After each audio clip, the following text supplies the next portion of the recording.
예수님은 아름다워라. 산 밑에 백합화요 빛나는 새벽별 주님 영원할 길 아주 없도다. 내 맘이 아플 적에 그 위로를 쉬며 나 외로울 때 좋은 집 밤에 주는 저 산 밑에 백합 저 산 밑에 백합 빛나는 새벽별 이 땅 위에 비길 것이 없도다.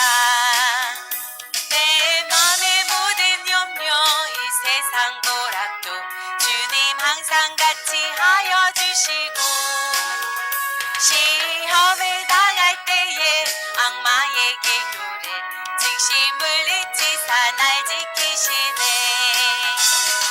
온 세상 날 버려도 주 예수 안 버려 끝까지 나를 돌아보시니 주는 저 산 밑에 백합 빛나는 새벽별 이 땅 위에 비길 것이 없도다.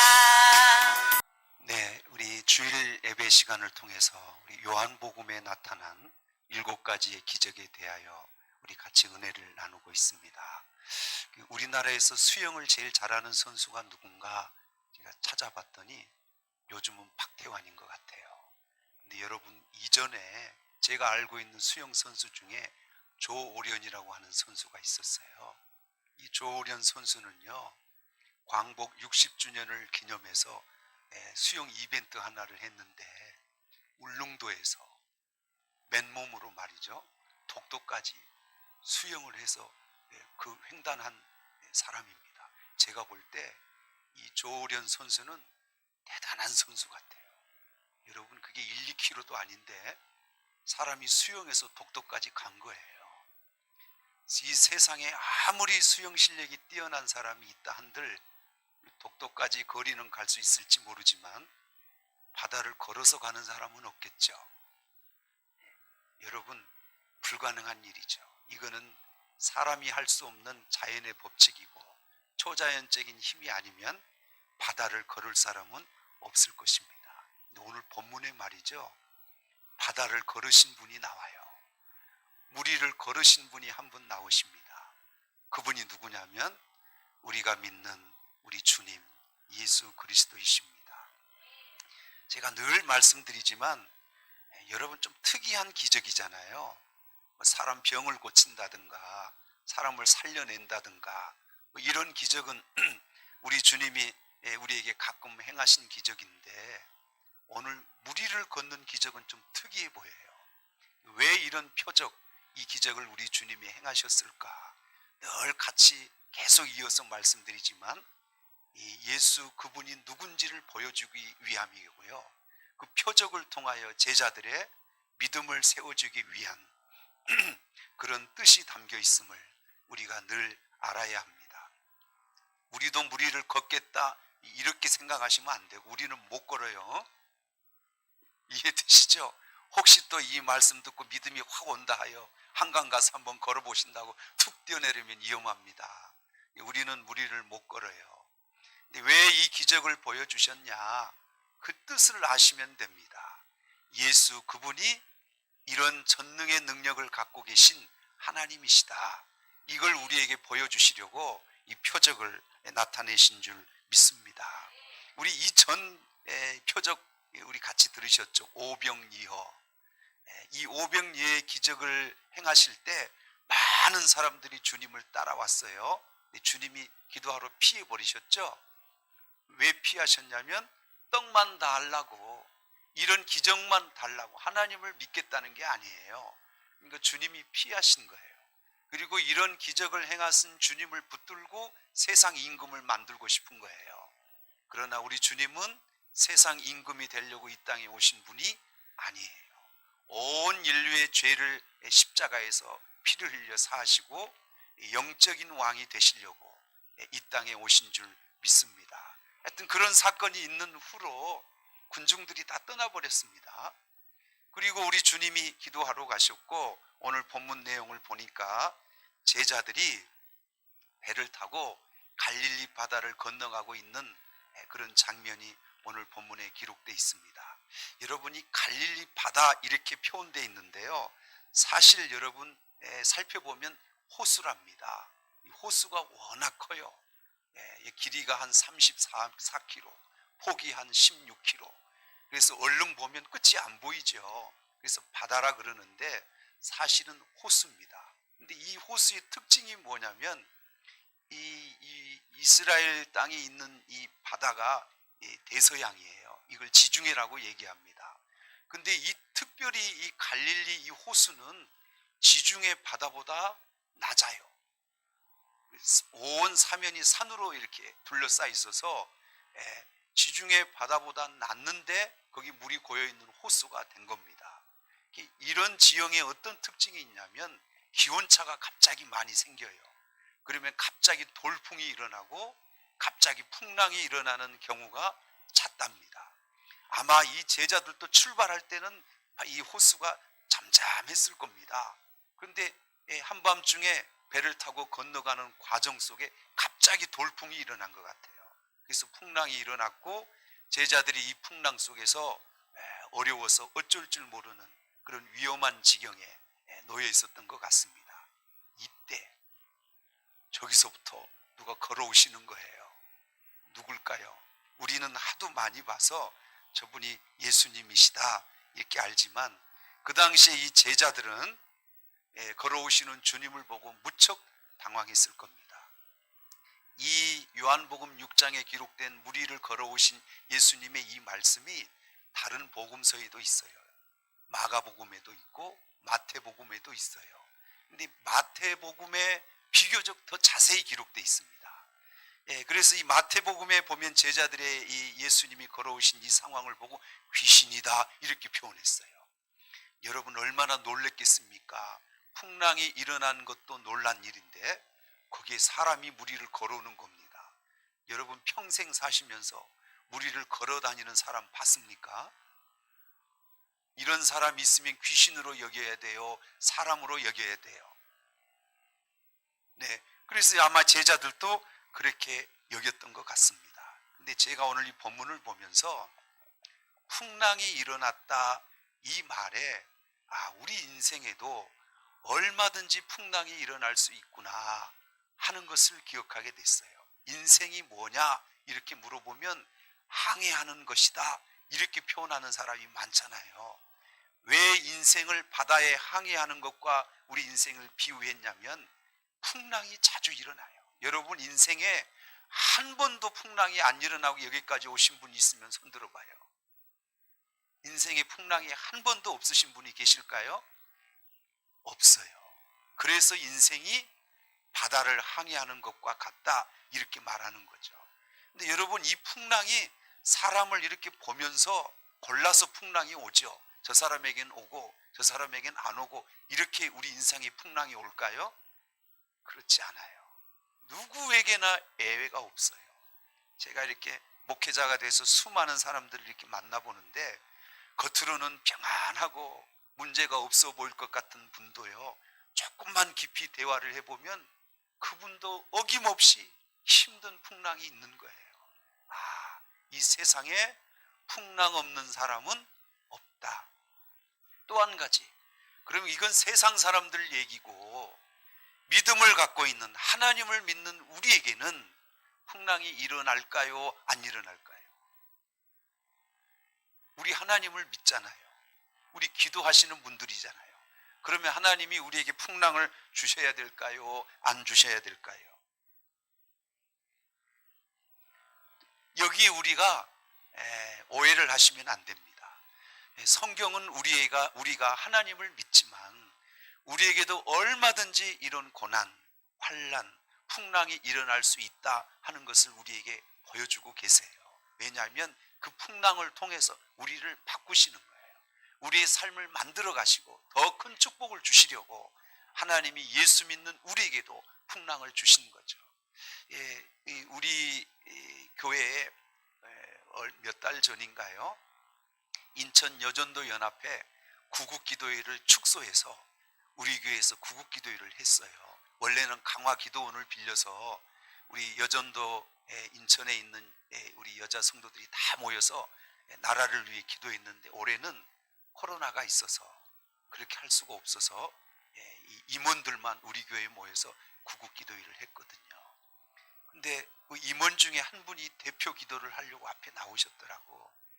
근데 이분이 기도를 제가 들어도 너무 은혜롭게 잘하셨어요. 근데 이분이 예배를 드리다 중간에 몸이 불편하신지 가셨어요. 나중에 예배를 다 마치고 기도회를 마치고 회장 되시는 권사님께 물어봤더니 그분이 우리 노예 한 교회 섬기시는 권사님이신데 암이랍니다. 암도 사기랍니다. 제가 볼 때 믿음이 굉장히 순수하고 깨끗하고 좋아 보였어요. 근데 암 사기야. 어제도 그 회장님이 전화 오셨더라고. 제가 일전에 전화 통화할 때 부탁을 하셨어요. 저한테 그 권사님 기도 좀 해달라고.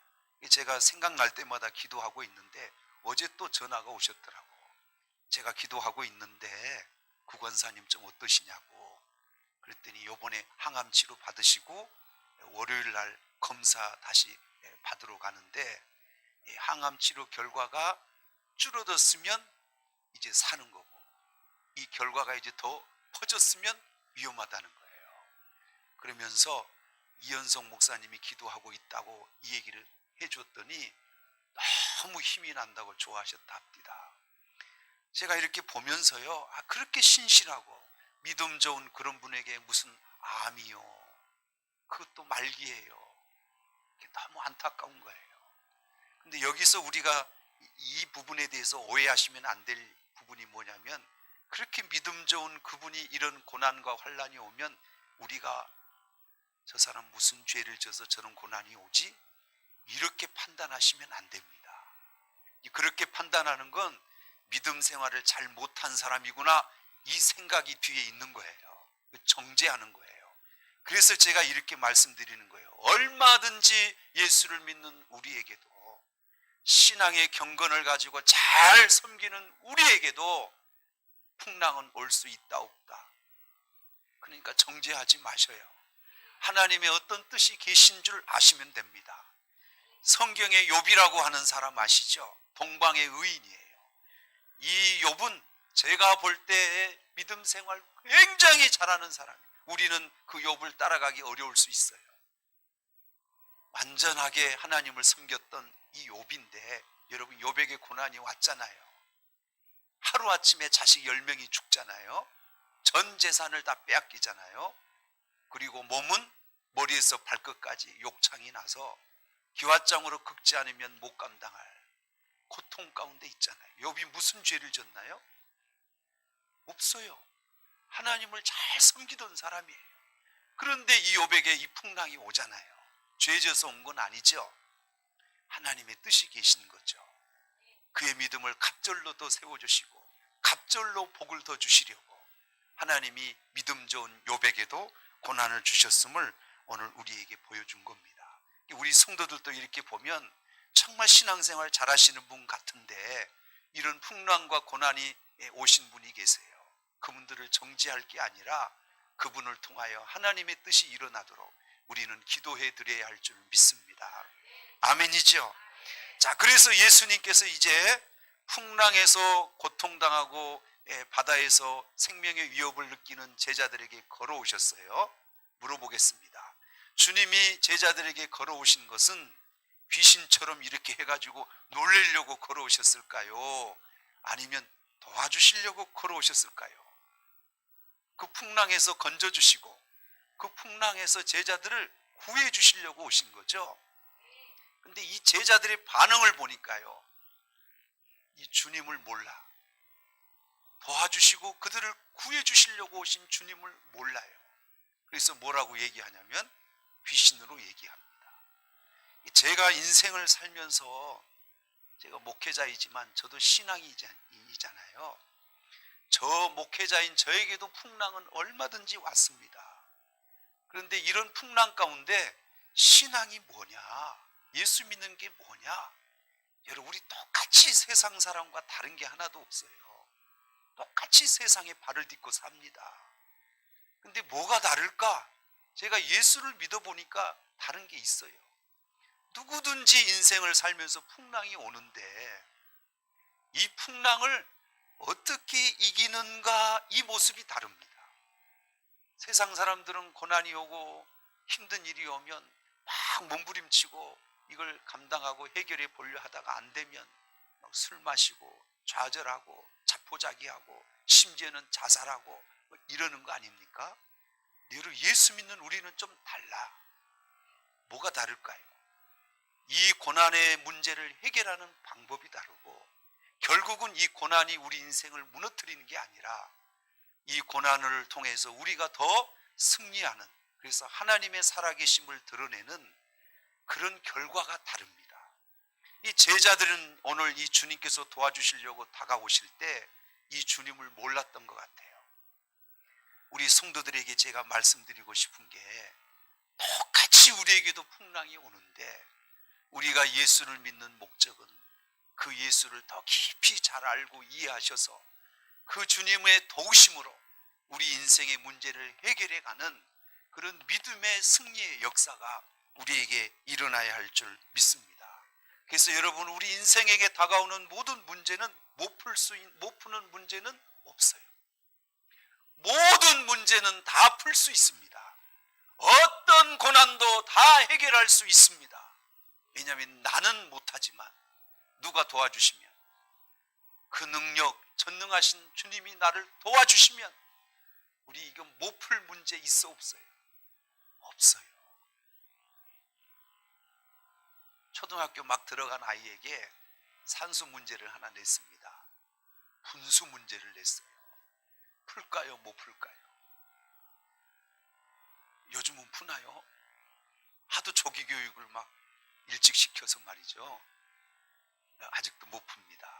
근데 그 간단한 분수 문제 대학생에게 풀라 하면은 대학생이 어떤 반응을 보일까요? 우습죠. 문제가 바뀐 게 아닙니다. 똑같은 문제입니다. 그러나 초등학생에게는 어려워요. 그러나 대학생에게는 그건 쉬운 거예요.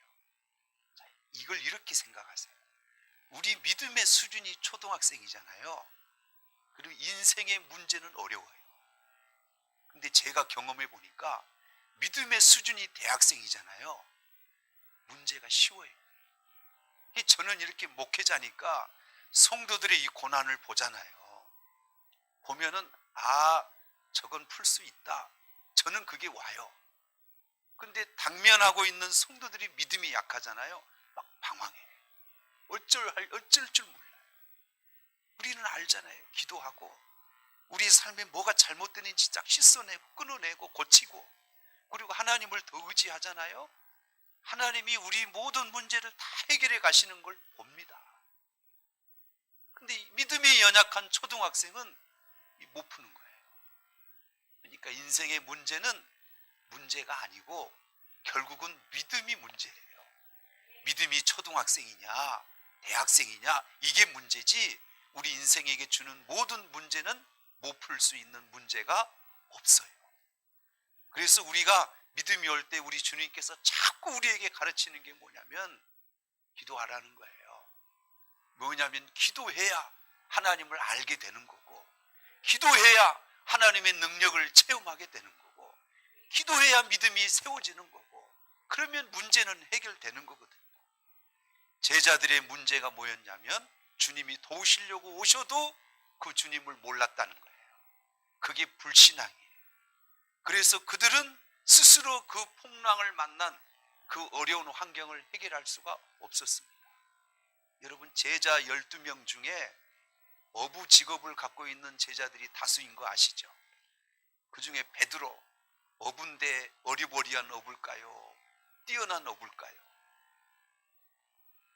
여러분, 어부 출신이 바다에서 무슨 일이 일어나면 전문가입니다. 웬만한 바다의 문제는 다 해결합니다.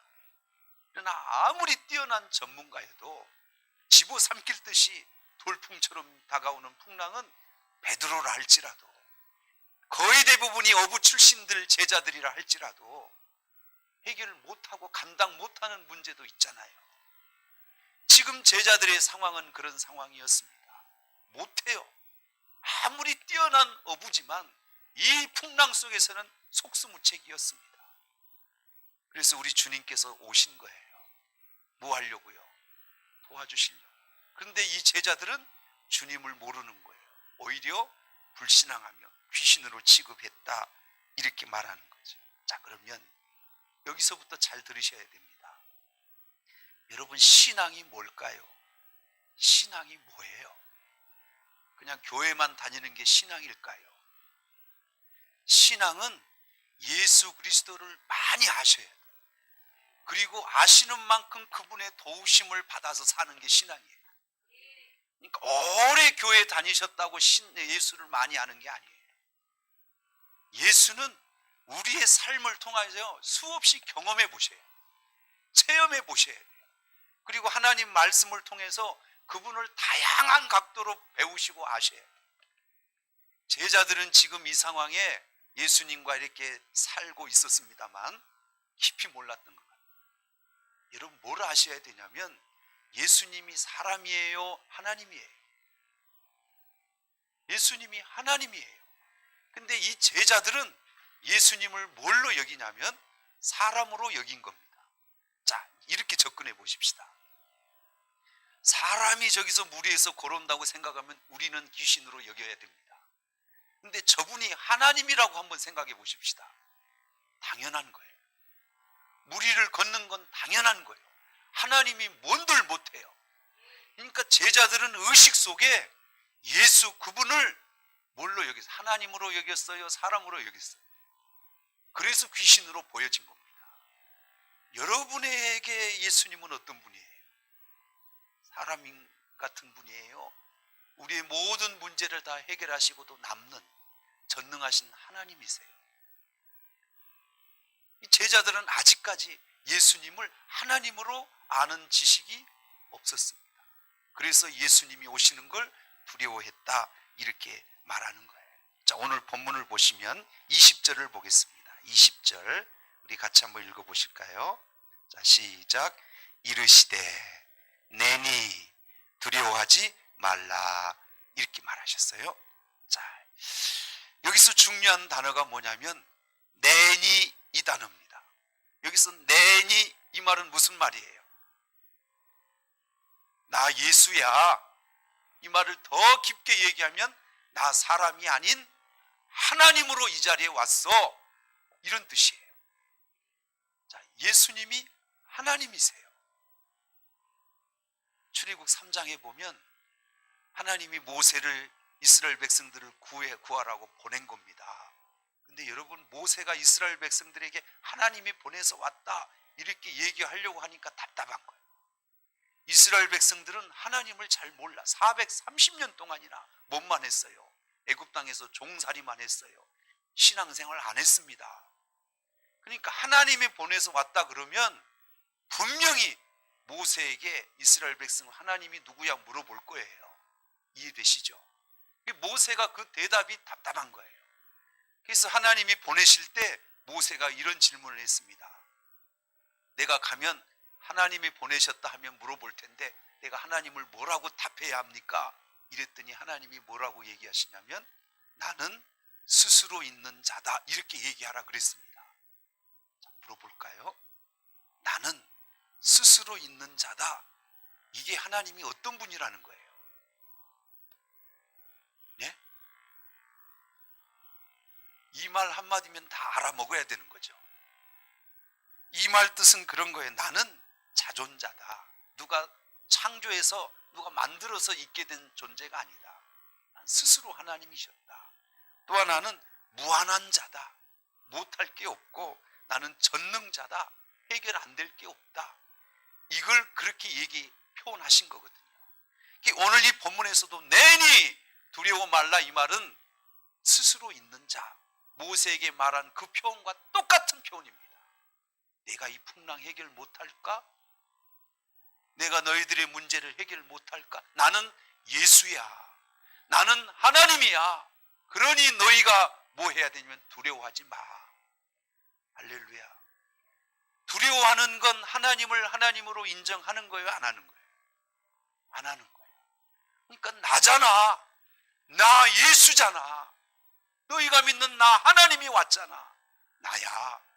이 풍랑 무섭지만 내가 왔으니까 두려워하라는 거 하지 말라는 거. 두려워하지 마. 나야. 결과적으로 보면 우리 주님이 그때 오셔서 이 풍랑을 어떻게 하셨어요? 해결하셨죠? 풍랑도 바다도 잠잠케 하셨죠? 여러분, 요한복음 6장에는 좀 간단하게 나와 있는데요, 마태복음에 보면 14장쯤에 나오는데 이때 예수님께서 이 풍랑 문제를 다 해결하셨고요, 베드로라는 제자가 툭 튀어나와서 나도 좀 바다를 걷게 해달라고. 나는 베드로 아무리 이해하려고 해도 좀 이해가 좀 어려운 사람이에요. 아니, 자기가 무슨 하나님도 아니고. 그래서 우리 주님이 걸어오라 했잖아요. 그랬더니 주님을 보더니 곧장 걸어왔습니다. 근데 베드로도 사람이에요. 현실은 현실이죠. 바다를 보니까 시퍼런 바다가 출렁이는 거 보니까 두려움이 왔어요. 그 순간 베드로가 어떻게 되냐면 물속에 빠져들어갑니다. 그래서 도와달라고 손을 내미니까 주님이 손을 잡고 다시 이렇게 건져주셨죠. 베드로가 왜 물에 빠졌을까요? 두려워서 빠진 거예요. 여러분, 믿음은 두려움을 이기는 겁니다. 할렐루야. 이 제자들은 지금 두려움 속에 있죠. 그래서 주님이 나야, 나다, 내가 왔다, 두려워하지 마라, 이렇게 말씀하신 거죠. 자, 사랑하는 성도 여러분, 신앙은 뭐냐? 예수 그리스도를 진짜 잘 아셔야 돼. 그 주님이 얼마나 큰 능력의 하나님이신 줄 아셔서 그분의 도우심으로 살아가는 삶이 신앙이에요. 그러니까 여러분이 예수님의 도우심을 많이 받으신다면 여러분 좋은 신앙이고, 예수를 몰라서 그냥 주님에 대해서 몰라서 도우심을 못 받은 거면 여러분 믿음이 그렇게 연약하신 거예요. 두려운 거죠, 세상. 자, 여기까지 이해되시죠? 그런 예수님이 어떤 분인지 잠깐 우리 다 아시지만 제가 다시 한번 몇 가지만 설명하고 마칠까 합니다. 예수님이 어떤 분이냐면 말 그대로 전능하신 하나님이십니다. 그걸 쉽게 제자들에게 보여주시기 위해서 자연 법칙도 안 되는 물 위를 주님이 걸어오심으로 내가 전능한 분이라는 걸 보여주신 거예요. 너희들은 물 위를 못 걷잖아. 나는 하나님이야. 이거 보면 내가 하나님인 줄 알잖아. 이걸 보여주시려고 물 위를 걸으신 거예요. 이거 쇼하신 게 아닙니다. 할렐루야. 주님을 하나님으로 가르쳐 주려고 물 위를 걸으신 거예요. 우리 하나님을 잘 알으셔야 됩니다.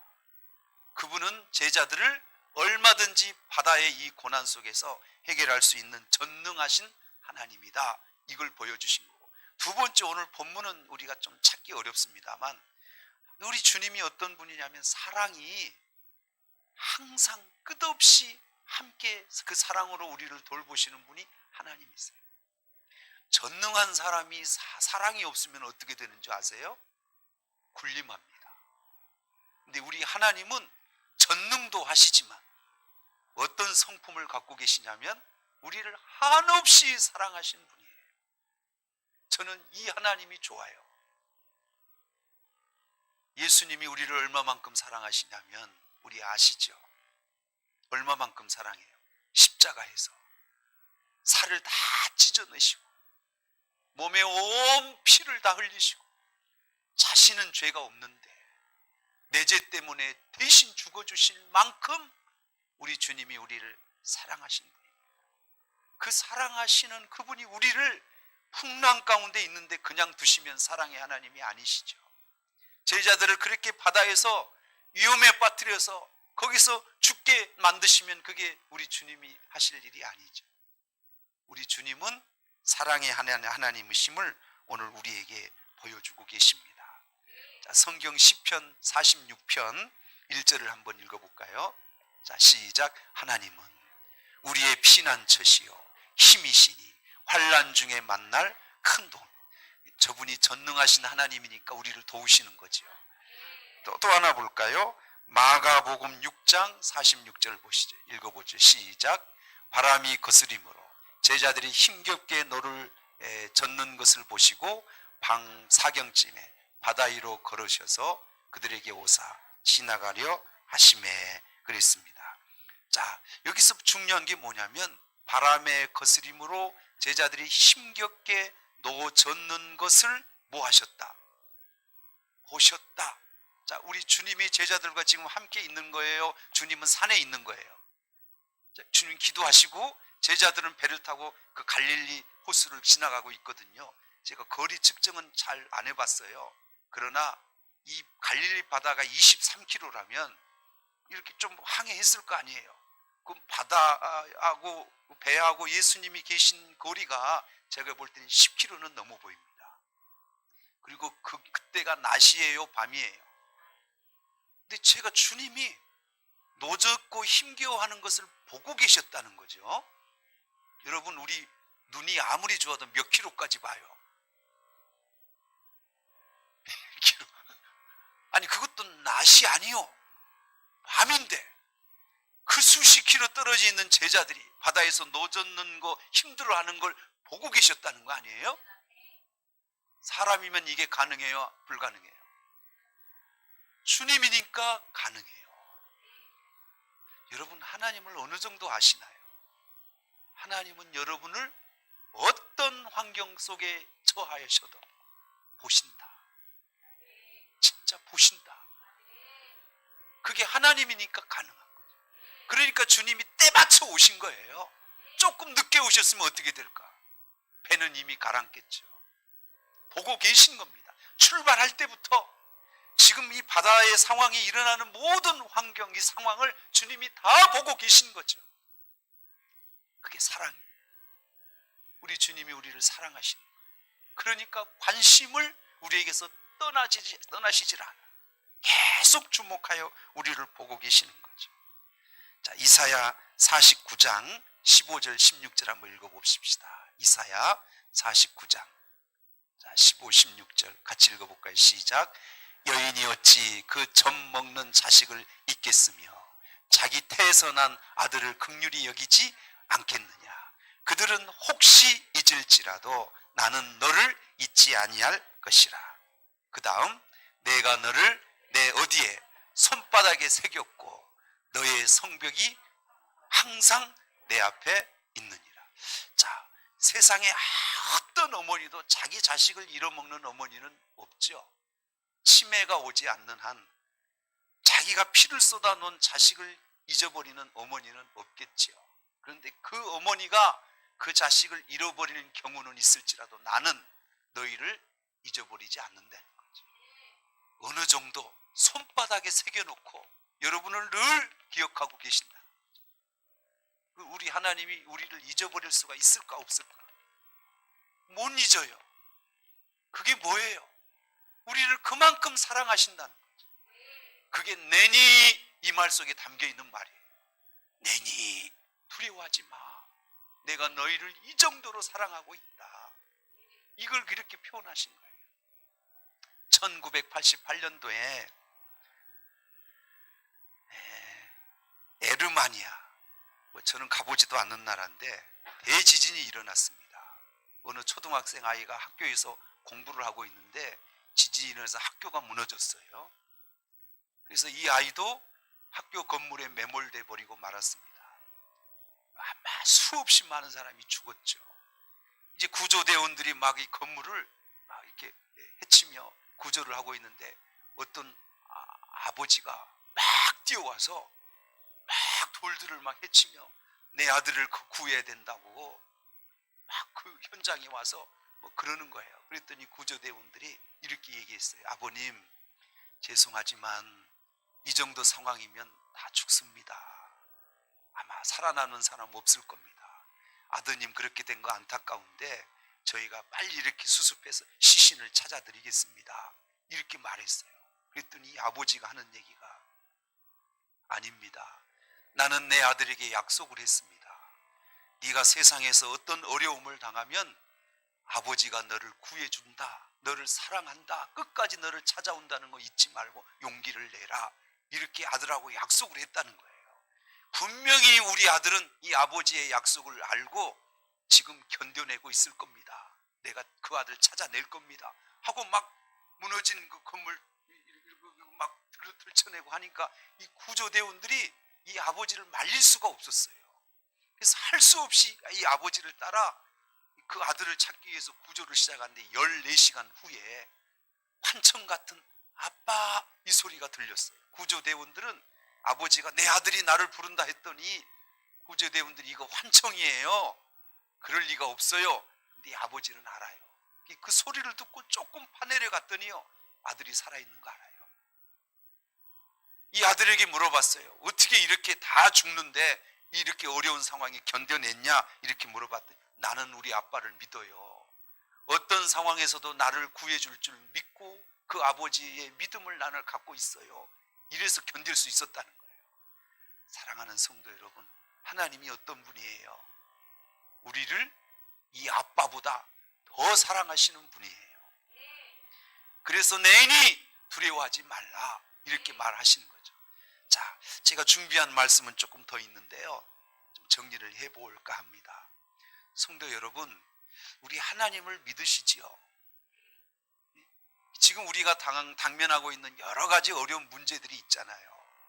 그러나 이 모든 어려운 풍랑 같은 문제들 속에서도 우리에게 예수를 예수로 인정하고 믿을 수 있는 믿음만 있다면 여러분, 지금 우리가 갖고 있는 문제는 더 이상 해결할 수 없는 어려운 문제는 아닐 것입니다. 그래서 제자들이 이 상황에서 뭐 했어야 되냐면 주님이 오실 때 반겼어야 돼요. 주님 올 줄 알았어요. 아니면 제자들이 풍랑 속에서 막 당황하고 방황할 그렇게만 하지 말고 주님을 불렀어야 됩니다. 주여, 우리가 풍랑에 만나 위기 어려움 가운데 있습니다. 그러면 주님이 수십 킬로 떨어진 곳에서 놓젓는 것을 보고 계셨는데 안 오시겠냐고. 문제가 뭘까? 불신앙이 문제지. 주님이 우리를 못 도와주실 만큼 힘이 능력이 없으신 분은 아니시잖아요. 어려움을 우리가 겪고 있습니다. 여러분, 이 기적, 이 표적을 기억하셔야 됩니다. 주님이 왜 이런 무리를 걷는 뜻밖의 이런 행동을 하셨을까? 나야, 내가 왔어. 두려워하지 마. 이런 이 말씀 기억하셔야 돼요. 그럼 여러분에게 두려움은 사라지고 용기가 생길 것이고요. 주님이 제자들을 건져주신 것처럼 우리 인생의 풍랑도 그분이 건져주시는 그런 축복이 우리에게 임할 줄 믿습니다. 제가 준비한 영상이 하나 있는데요, 우리 같이 한번 보시고 우리 같이 기도하는 시간 갖겠습니다.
순종하지 않으면은 사업을 망하게 해주십시오. 아, 그렇게 기도를 하세요? 네. 내가 하나님 말에 순종하지 않으면 내 사업을 망하게 망하게 해주세요. 해주십시오. 사실 그 무시무시한 그렇기 때문에 기도할 수밖에 있잖아요. 없습니다. 그렇기 때문에 그렇게 이 기도 생각 안 하면은 내가 그 좁은 길을 못 가니까. 나는 축복받는 길을 알고 있으니까 하나님이 어떤 사람한테 축복 주는지 알기 때문에 내가 일부러 내 코를 끼는 거죠. 하나님한테. 하나님, 내가 혹시 당신의 뜻대로 얻거나면 말을 힘들게 하십니다.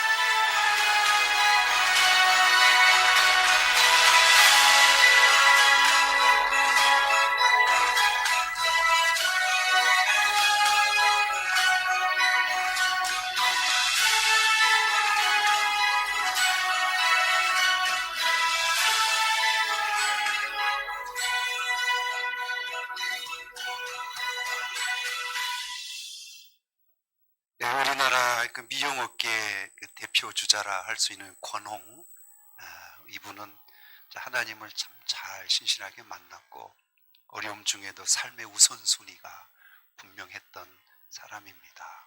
하나님이 살아계신 걸 저분은 자기 믿음으로 다 체험한 거죠. 네, 하나님 풍랑 가운데서 어머니를 건져주셨고 또 그 유학생활 모든 걸어오는 과정 속에 자신은 아무것도 할 게 없는데 하나님이 인도하셔서 그 자리까지 올 수 있었다. 이 하나님, 내가 하나님을 좀 등하게 하면 망하게 해달라고 쉬운 얘기는 아닌데 하나님을 얼마나 체험했기에 저런 담대한 고백을 할 수 있었겠습니까? 하나님 살아계십니다. 어렵고 힘들 때 낭망하고 두려워하지 마시고 하나님 더 의지하시고 한번 찾아보십시오. 도와주실 줄 믿습니다. 너는 두려워 말 내가 너를 구속하였고 내가 너를 지명하여 불렀나니 고백하시지요. 너는 내 것이다. 아멘. 내가 물 가운데로 지날 때에 내가 함께 할 것이라.